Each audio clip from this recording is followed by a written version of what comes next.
Okay, we are going live into one. We are live. Hello, guys. I'm back again. Um, so I'm happy to present Bhuvana Natarajan as our next speaker. Bhuvna has been working in different phases of cybersecurity implementation, consulting, and operations management over past 15 years. Based on her experience working with multiple Fortune 500 customers, she understands the diverse need of multiple verticals within the cybersecurity. She has delivered multiple proposals and led many identity management projects across North America. Bhuvna's primary area of interest include operation management and identifying and improving the maturity of a given landscape based on risk assessment.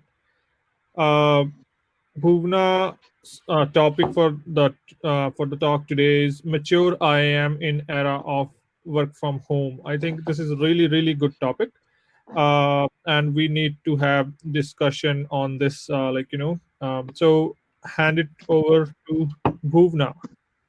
All stage is all yours. Yeah, thanks, Harvinder. Thank you. And I do want to thank the Edmonton BSides for giving me this opportunity to present on this topic. So I'll get started with a brief introduction about myself. Um, so this is how I got into cybersecurity.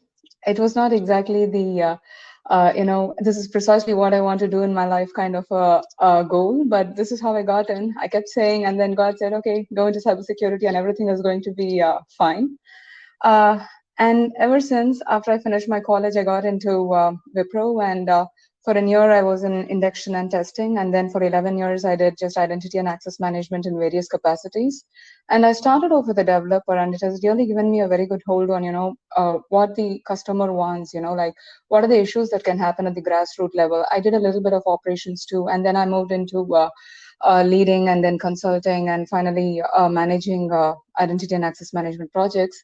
And further on, I moved into cybersecurity management, and the last 3 years have been about managing, cybersecurity for one of our clients here. So, as we all know, cybersecurity is kind of pretty huge, spans across everything that's infra and everything that's applications. And there are so many facets of cybersecurity, right? And the one area that I'm kind of good at is identity and access management. And so when Hani asked me, can you talk on this topic? I was, yeah, definitely. I mean, it's something that I really like a lot. I know something about. So when we talk about identity and access management, again, it is not just one thing. Identity and access management is so many subdomains. Like, for instance, you have access management, identity management, privileged access management, access governance, and all of this kind of spans across different types of users like B2E users, enterprise users, consumers, business to business users. You have so many different kinds of IDs, right? Social IDs, privileged IDs, service IDs, shared IDs, the normal Active Directory IDs that we generally use. What kind of apps, against what kind of apps we are using our IDs, and what is the kind of access that is being provisioned.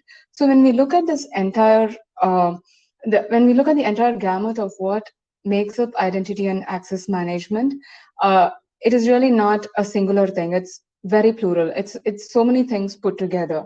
And here, one of the things I have not mentioned, and one of the things that kind of gets called out repeatedly is multi-factor authentication. It's usually part of access management, but it is taking a life of its own in the recent past.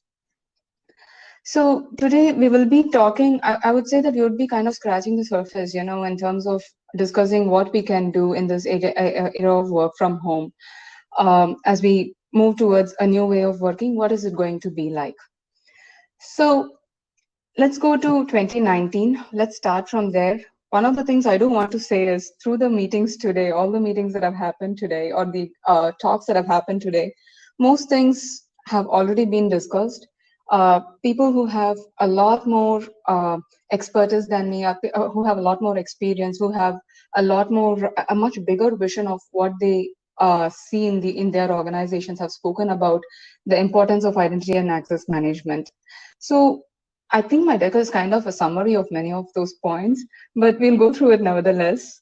So in 2019, even before the pandemic started, the list of people we could trust was very less.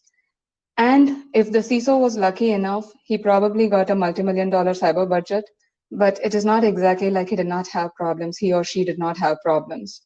There were security awareness trainings, and then we had operations teams and project security folks who would say, no, this cannot be done, or oh, we will not let you do this, or hold on, let me think, what is the best way to do it. And then there would always be someone who says, I think we need to take care of every year, just after the audit is done. I'm sure many of you have faced this. Just after the audit is done or through the year, someone is saying, we need to do access management. We need to do it better. And it's, of course, not a very simple thing. It's something that spans across everything. Identity is one aspect that kind of goes across everything infrastructure, everything application related. So we had some people, skill set is another very big issue, and it is not something like it's not a shortage point in 2020. In 2019 too, there were people, there was limited amount of people who could actually do full-fledged IAM implementations. Then we had our operations teams and our system administrators, and they would say, let me go ahead and take care of password management. So all these things kind of existed in 2019, and alongside security in the overall IT landscape, things were already moving from on-prem to cloud. These things were very much in progress even in 2019. And frankly, even in 2019, things were not going at, I'll go at a normal, 1x kind of a speed. They were probably, people were making the jump. Oh, am I in a legacy system? Then can I just avoid the intermediate steps and kind of move into something that's cloud-based? All those thoughts were already there, and probably the approvals were coming in much slower. And at that point, of course, there was no concern about working from home. Probably, the policy documents, the HR policy documents said something like, you'll work from home once per week or once in 2 months or something like that. We didn't have that concept as rampant as it is today. Come 2020, we had the pandemic. In March, as you can see, it was not a bad start in terms of attacks and other things. But the first thing that happened, as soon as, everyone kind of settled and decided that, oh, something, we can start looking at, or probably they were preparing in March, I don't know. But in 2020 April, the credential phishing kind of shot up. And if you look at this is a key aspect, password management, passwords. And today we have spoken so much about it. Even during the panel discussion, one of the things was go for something that is passwordless, go for multi-factor authentication. In the chat section where we saw, there were multiple asks about multi-factor authentication. So the moment, we kind of settled down, credential phishing kind of went up. And this kind of shows how important identity is and the password and other attributes associated with identity is actually. And one of the other things that was kind of rampant, in terms of coronavirus scam has again been identity theft. While all these things did not exist, did exist in 2019 too, the ramifications, if they happen today, are kind of a little more lethal because people are already vulnerable, and with furloughs and many other things, we don't want to maintain the identity of a person, the integrity of an organization in a much better fashion. So with all that in mind, let us just take one use case, one example, which was the Twitter hack that happened a few months back. And the reason I bring this up is we want to talk about security awareness also.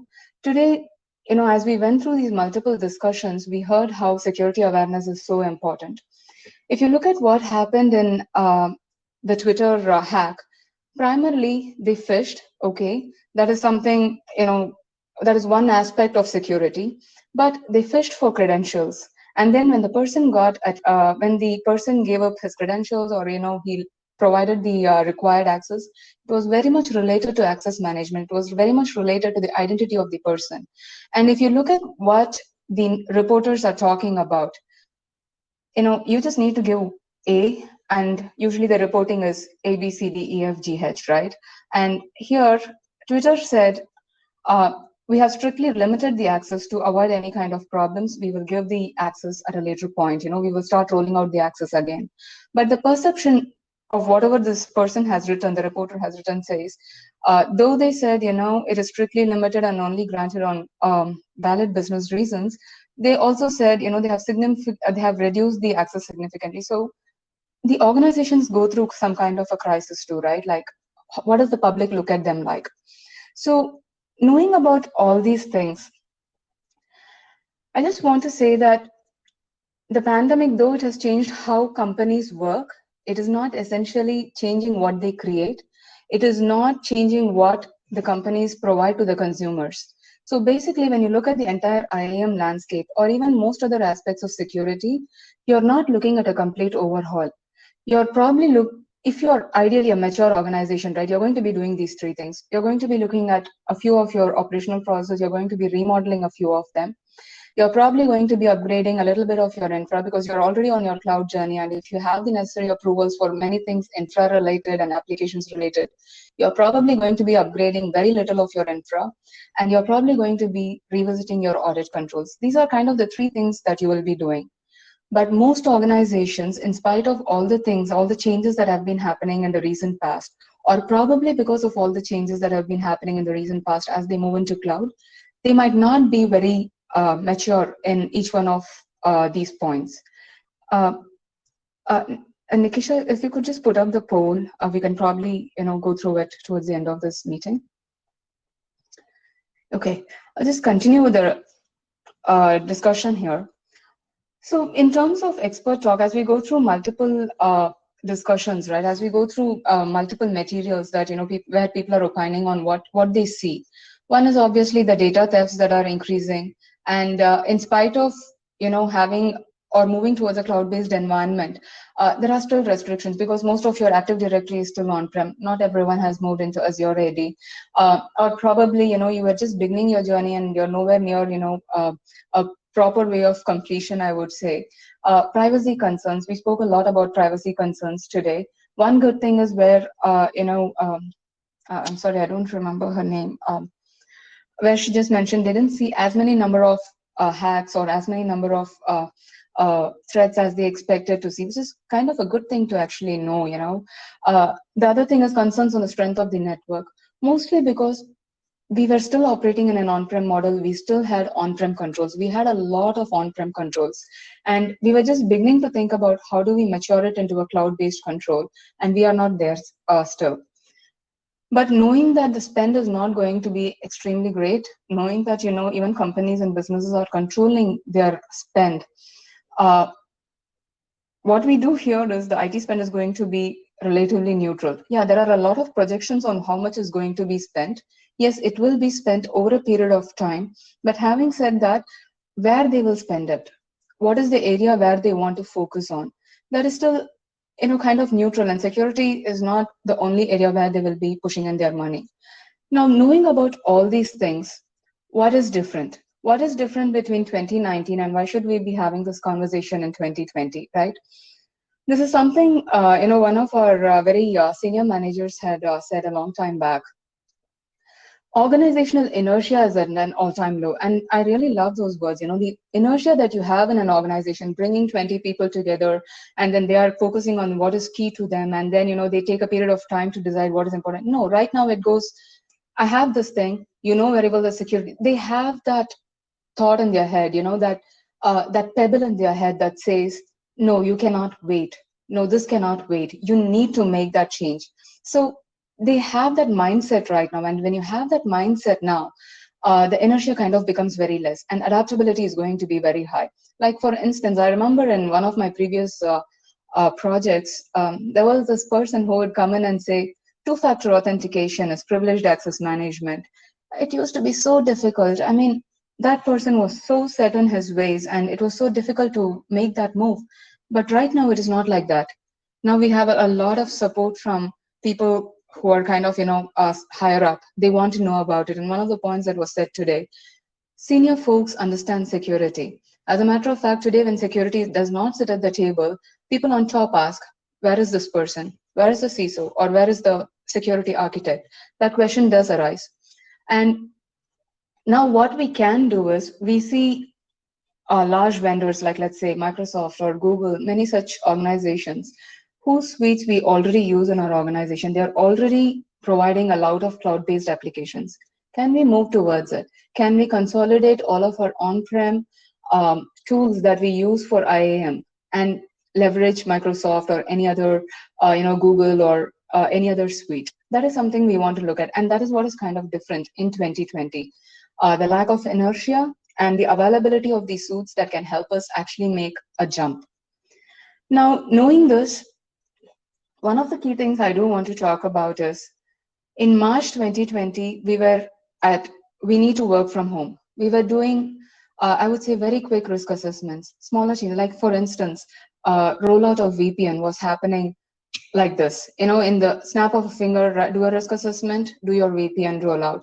Or our laptops and computers or the desktops in the office would probably never go home, but all of a sudden we were sending it home, right? And we were probably pushing BitLocker and many other things very fast. But now the question, so many months into the pandemic, and when we have started talking about can we return to work, the discussion is going to be more around what percent of folks do we need in the office? Can we enable remote working permanently for certain positions? And the most important thing, right? Something that actually touches the nerve with the business too. Can we save on office space, right? Because it's cost saving for most of the organizations at the moment. And seriously, organizations do worry about their employees. And if they can have their employees working from home when they just give up a little bit of their office space, why not, right? So using all these thoughts or all these parameters, it is now possible for us to dust whatever plans or propositions we had previously, right? Proposals we prepared. Most of the security folks I have seen, in the past, we prepare business cases. We prepare so many business cases for identity and access management, for I want to move into cloud and we have this on-prem solution, or I want to consolidate, I want to move into a new EDR solution. We just did not have that leverage. We were just not able to provide provide reasons on what the ROI would be. But right now we have that lever. So using all that, it would be good to revisit our proposals, get a sign off on cloud-based long-term solutions, and also consolidate what we have on-prem. So this new normal is going to be kind of a lever that lets us move into newer ways of working with identity and access management. Now, having said this, and my screen won't move. I don't know why. What's happening? Just a moment. Okay. So this was something I thought I should add, mostly because at the beginning of the pandemic, right? This is more to do with business continuity than the pandemic itself, and probably in the future we want to have our business continuity documents kind of updated with these important points, right? When the pandemic struck and we started doing operations, a few things that we did not think about, right? Collaboration, especially collaboration with the HR to understand what change they are undergoing in terms of onboarding their folks. Today, if we have a certain way of onboarding folks into our environment, how is it going to be, when they are going to run their background verifications? Is there going to be a delay? So having all those conversations with your supporting teams, all that was something we had to consider. Remote access provisioning and VPN access provisioning, those service requests kind of went up in number. Then in terms of functional access requirement, I don't think there was much of a change at all. The only thing was probably, we were going for more blanket approvals because we knew we had to we knew that we had to provision access to so many people. But in terms of who's going to have access to this particular feature, this particular page in this application, that did not have any kind of change. So these were aspects that did not change, even after the onset of the pandemic, or even as we work from home, it will not change. What did see a lot of change, however, was access management. This one was more towards identity management. Access management in terms of how are we accessing the application, that underwent a lot of change. How are you accessing your remote desktops? Do you need to access your remote desktops? Do you need to sign into your corporate environment? um, signing into the corporate environment. Now that became a pretty big a topic, I would say, because our environments are not always necessarily built to pick up that amount of volume. So in that case, how are we going to enable single sign-on, or how are we going to enable split tunneling? And Jason was speaking about it this morning. You know how split tunneling is an important factor that would have played a very important factor in most organizations, right? So how are we going to handle all of those things? How are we going to onboard more applications into whatever your access management tool is? For instance, if it's Okta, how are you going to move into it? Did you have the base information to contextualize and take risk-based decisions on it? How are you going to mandate MFA? I remember a time when 1 or 2 years ago, even within the company I worked for and the multiple other clients, MFA was something seen as an inconvenience. Today, people ask for MFA. Password is no longer sufficient. Frankly, when a password reset request comes, it's like, do we still have this problem, right? Because you have so many means of going passwordless. You can go for smart devices, you can go for Google authenticators, you can go for multiple other ways of achieving the how, what, and something you have, something and other things, right? So all these are discussions we should be having, and we'll talk about it momentarily. What is the permitted authorization? Coarse-grained authorization that we see here in terms of authentication is something that was discussed in detail. Fine-grained authorization to applications was not something that underwent a huge change. People were still doing their work. If anything, a few people unfortunately were losing their jobs, but mostly this did not change. In terms of SIEM monitoring, so both for authentication and SIEM monitoring, there were two important things. One is bringing a context and risk-based perception, or a risk-based decision making. So in terms of static rules, we probably already had it. But in terms of dynamic rules, what can we bring in? And that is where the whole concept of, do you know your organization? Have you put it all in the CMDB? All those things kind of start coming into the picture. Where all does your company operate? What all geographies is your company working in? If a person is working based out of, let's say, Africa, and you just say, no, I'm because pandemic happened and I'm going to restrict all access to, let's say, uh, Africa and UK, because I think my crowd is only in Canada. I mean, that's just not correct, right? So minor things like that kind of became important when we started looking into authentication and SIM monitoring. Access recertifications. This is anyways a part and parcel of every year's audit, every year's work that an organization does. But at the start of the pandemic, looking at as they started working from home, right? Looking at who has global domain admin access, local admin, how many people have local admin access, security tools. We'll talk a little more about local admins and application lists and other things in the slides to come. What kind of security tools do we have? What kind of infra tools and applications do these people have access to? All those should have been revisited by now. You should have taken a look at it, at least to see or know what amount of risk we are having in our bucket. The next thing is around privileged access management. I don't mean it in a bad way, but I don't know that Europe has always kind of carried the baton in terms of identity and access management. They were the first set of folks who did identity management very well. They did privileged access management very well. And even as we were saying, like, because I was from an MSSP company, I could see that most of our identity and access management projects were coming from Europe first before it started coming from USA. And then the privileged access management projects, they started dripping in a lot more earlier than they did from the North American geography. But right now, I think the gap is kind of closing very fast. But if the organization presently does not have privileged access management, it's high time to implement it. One of the biggest things that we have been talking about today, what we should be doing in the future, and this is kind of where we are starting on the meat of the topic, and I think I have another 15 minutes? 15 minutes. So I'll go through this a little fast. Yeah, security awareness. Even this morning on the chat, these were the questions, right? How do we do security awareness? One thing that I do notice, especially for identity and access management, and this is where the Twitter example also kind of comes into the picture. We talk about training our business folks a lot. We talk about training our employees a lot. But there needs to be special training for people who are part and parcel of your security team, your analysts, your L1 analysts, your L2 analysts. They are not subject matter experts. They are not architects.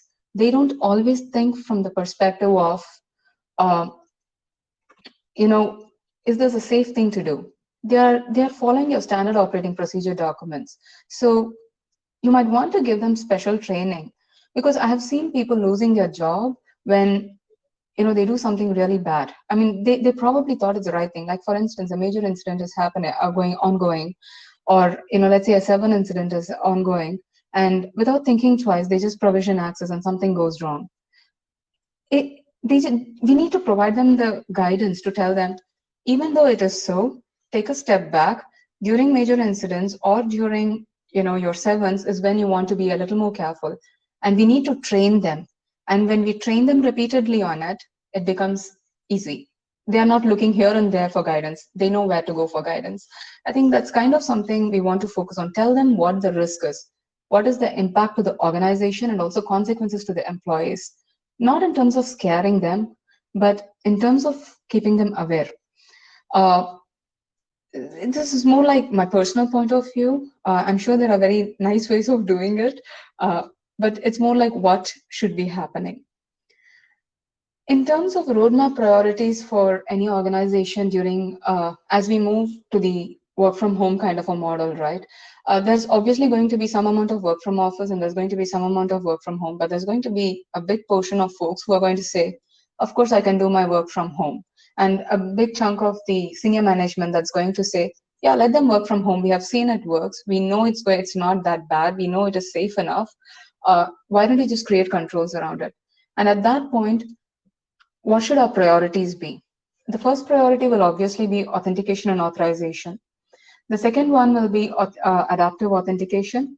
Third one being privileged access management, and fourth one is user lifecycle management. Again, this is my order of how I would build a roadmap or how I would prioritize things. Of course, many of this will overlap, but what would I start with? I would start with authentication and authorization. In terms of an environment assessment, in order to kind of address these priorities, we want to start off with our environment assessments.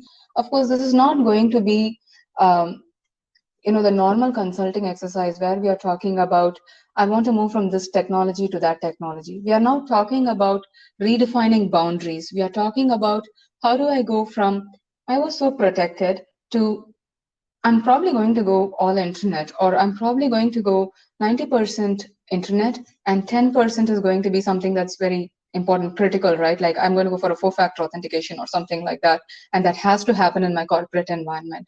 So when the discussion is something around that, you might want to consider what type of users you're talking about, what type of applications you're talking about, how is your infrastructure going to look like? Because identity is not siloed. Identity runs across laptops, infras, applications. We just span across things. So when we are just spanning across things, we want to see what we have as a base too. And based on what we have as a base, provide recommendations here and also make our roadmap according to that.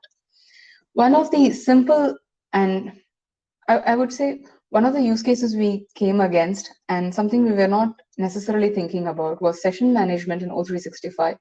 During furloughs, we let go of people, and then we realized they were still online. After we terminated their access, their session was still on.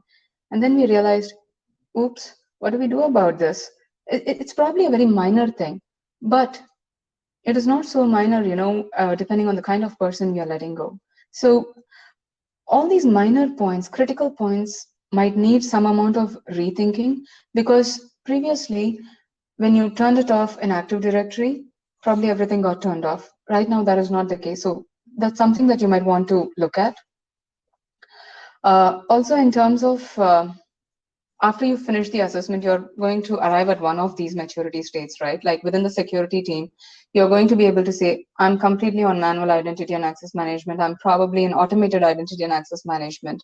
Or my organization is already in a risk-based mode of working, and my tools support whatever I want to do in terms of risk, whatever I want to do in terms of context. right? This is kind of where ideally you should be right now.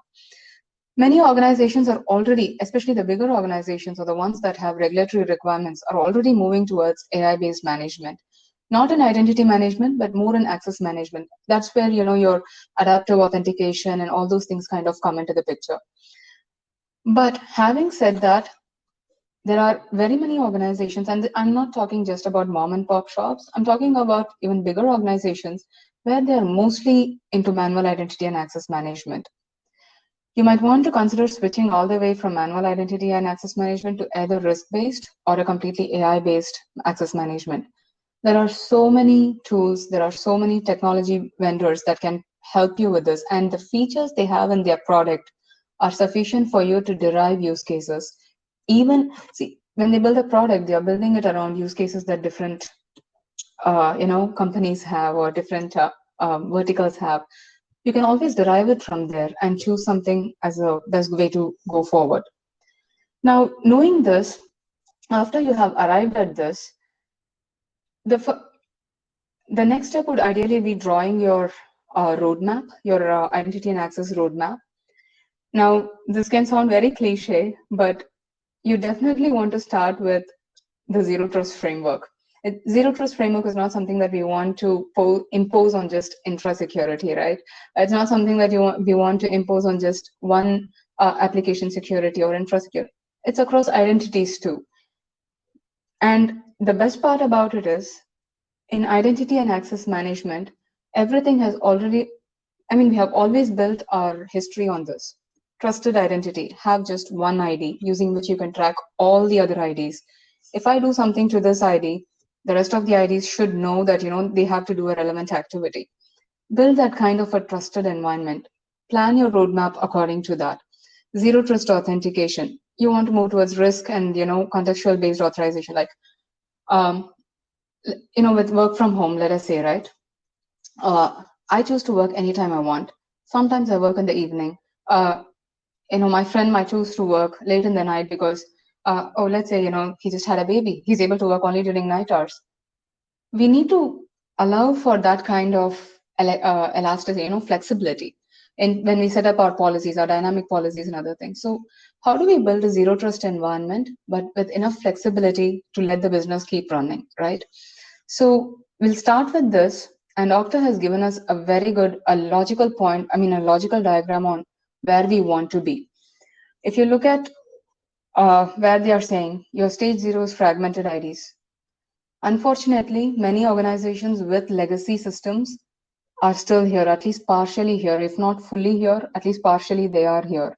And at some point, you might either want to move away from those legacy applications and as part of that project, consolidate everything, or kind of set up a project to bring this all together. Then you have unified IAM. This is where most people are already. Contextual access. This is where we are all moving towards. Adaptive workforce. This is more like, Kaizen or something. You are just improving over a period of time. We just keep doing it. Minor improvements, 1% improvements over a period of time. So this is kind of the model where we will be moving towards in the future, or we should be moving towards in the future. In terms of identity and access management itself, what do we have as technology roadmap? What should we have as technology roadmap considerations, right?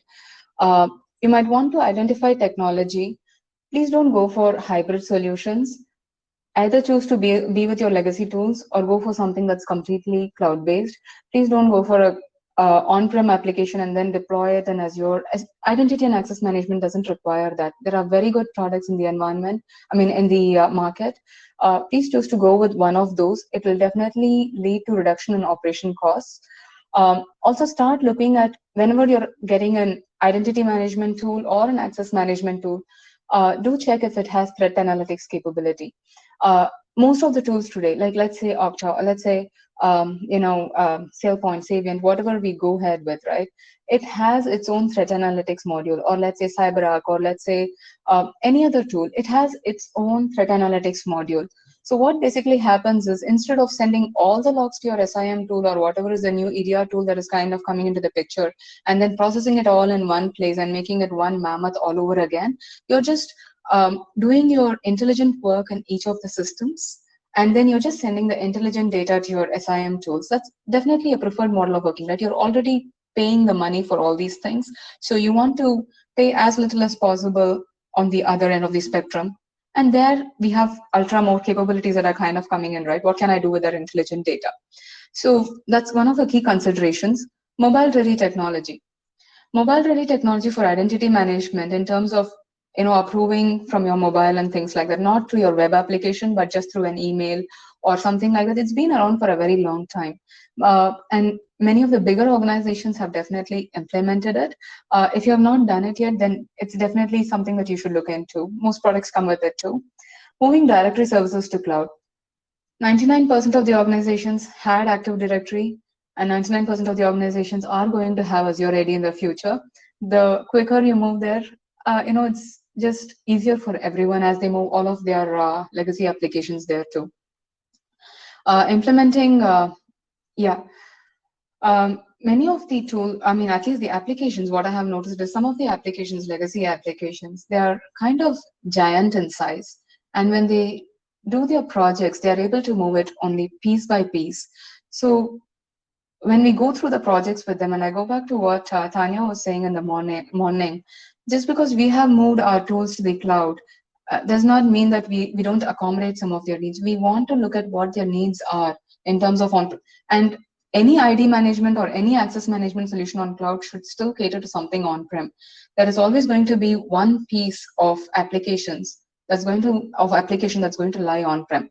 It could be a crown jewel, it could be something that has PII in it, or for whatever regulatory reason, it simply cannot move into cloud. Whatever solution you create or architect should also be able to cater to something that's on-prem, if only minimally. Passwordless authentication. The most important thing, moving to passwordless authentication. The number of passwords we have, right? I mean, on a day-to-day basis, you're sitting in front of your laptop, there's a pop-up, do you want to register for this? Do you want to register for that? There are hundreds of passwords. Every time I want to log into any of the sites I have signed into, the first thing I'll be doing is clicking the forgot password link, because I'm obviously not going to remember it. So I get forgot password, and then I send a link to my email box, and then I kind of reset and then come back. I think we should start moving more towards a passwordless authentication stream. I go back to my very first slide. There are probably so many system administrators who will thank you too, in the B2E and B2B environment. And finally, we have MFA, adaptive authentication. We have spoken so much about it today. Risk-based authentication, what can we do about it? There are so many ways of doing adaptive authentication. Smart devices, or let us say, we just spoke about it. Smart devices, Google authenticators, use all of them. Go for, an adaptive, a more forward way of performing authentication. And some very basic things like, make sure the applications you're selecting, what in terms of when you're floating an RFP and you're giving questions for what should be the security requirements, ask basic questions like, does the application support SAML, OIDC, OAuth, does it do all of those things? Or submit your SOC 2 report so that we can see what it looks like, and, we can understand how well your product will scale, or, how much we can trust you. So all these basic questions should obviously go in place. Then we have UEBA. It has been around for a very, very long time, but gaining a lot of importance. And also the same time, user behavior analytics is kind of becoming a part of identity and access management solutions, and also your SIEM solutions. So you might want to consider all these things when you're selecting your technology. A few other things that are very specific to organizations internally, not necessarily not necessarily product based, but for what you will do as an organization. Most organizations still don't have a list of permitted applications. What is allowed? What can a person access when he is doing his work? You need to have that central list of applications, because as you go towards more internet facing applications, or you're letting people work from home on their laptops, official laptops, or it could be their own laptops too, right? What can they access? What can they not access? You want to know those things. It is very important. Then in terms of non-authoritative IDs and distributed passwords, right? You need to have having that one trusted ID, it kind of goes back to that. You want to have one ID, like the one ring that kind of controls everything else, right? And you don't want to be having, or if there is some reason why you cannot avoid having those different IDs in those applications, how do you track it back to this ID? So you can terminate these accesses when required. You can modify these accesses properly when required. There's a change in email. How does that email change flow into the rest of the applications? You want to think about all those things when you're re-architecting as you do your work from home. These things were important in the corporate network, but they are really, in very subtle ways, they are extremely important now. Role mining capabilities. Most identity management products provide role mining capabilities. They provide it bottom up. They don't provide it top down. They provide it bottom up. But it is important to have both a top down and a bottom up way of doing role mining. So please leverage this. You know your organization best. So develop your what your role structure should look like, based on the applications you have in your organization. And the next point is on entitlement data management. Oh, Harvinder, hi. Give me 1 minute and I'm kind of done. In terms of entitlement data management, right? You want to build an entitlement catalog. Many times, the security team is kind of expected to take care of the entitlement data. Let us always remember that the security team does not, we can only do governance. We can only go back and we can provide the provisions. We can tell them, this is how I want to do governance, but you cannot do it for the application team. So please move all that function back to the application teams. It's going to be more important as you start looking at what functional access can be provided, what needs to be removed. I'm sure that many application owners are going to come back and say, these accesses should have never been provisioned, so please remove it. Most access governance tools, recertification tools allow for dynamic attribute-based recertification. So that's one of the considerations when you're going for product selection. Provisioning capabilities to privileged access tools. It's a very basic feature, basically. And segregation of duties is something that kind of comes in the end, mostly because it takes a lot of discussion. It's obviously not something very work from home related, but it's kind of an end goal that we should have in our mind as we are building our identity and access management environment.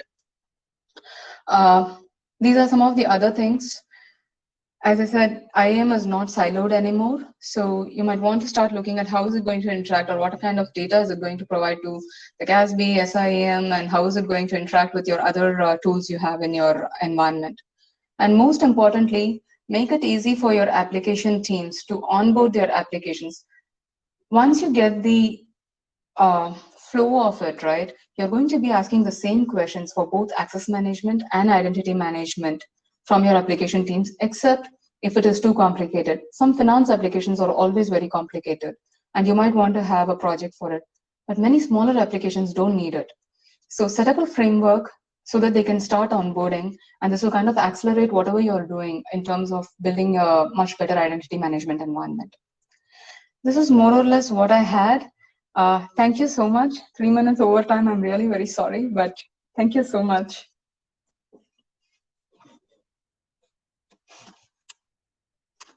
Sorry, Harvinder, I can't hear you, but yeah. Thanks. I forget.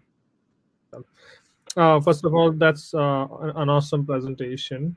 But we have one question from Adam. Here's like, where do you see the crossover into physical access control with the IAM? Sorry? Where do you see crossover into physical access control?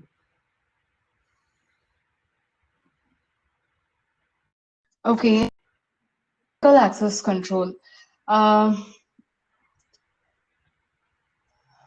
I would look at it in two ways, okay? I kind of focused on B2E today completely, and I was not necessarily thinking about all aspects of identity in terms of physical access. But when we start looking at, I'll give an example what we went through. It's probably a much easier way of explaining. When we are, let's say we are bringing in someone, and I'll again go back to the termination use case because that is where most of the problems happen, right?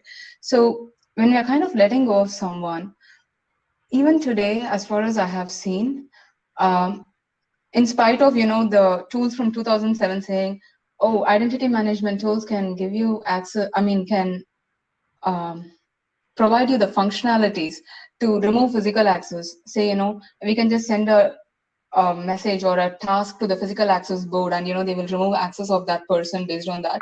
I still see today that most people rely on the HR communicating it to the identity management team, HR communicating to the the physical access team, HR communicating to so many other people.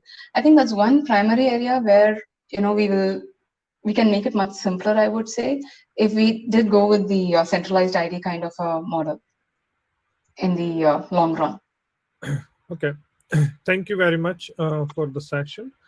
We're gonna take 5-minute break. After that, Dr. Navneet Kaur Popli gonna talk about artificial intelligence and machine learning in cybersecurity.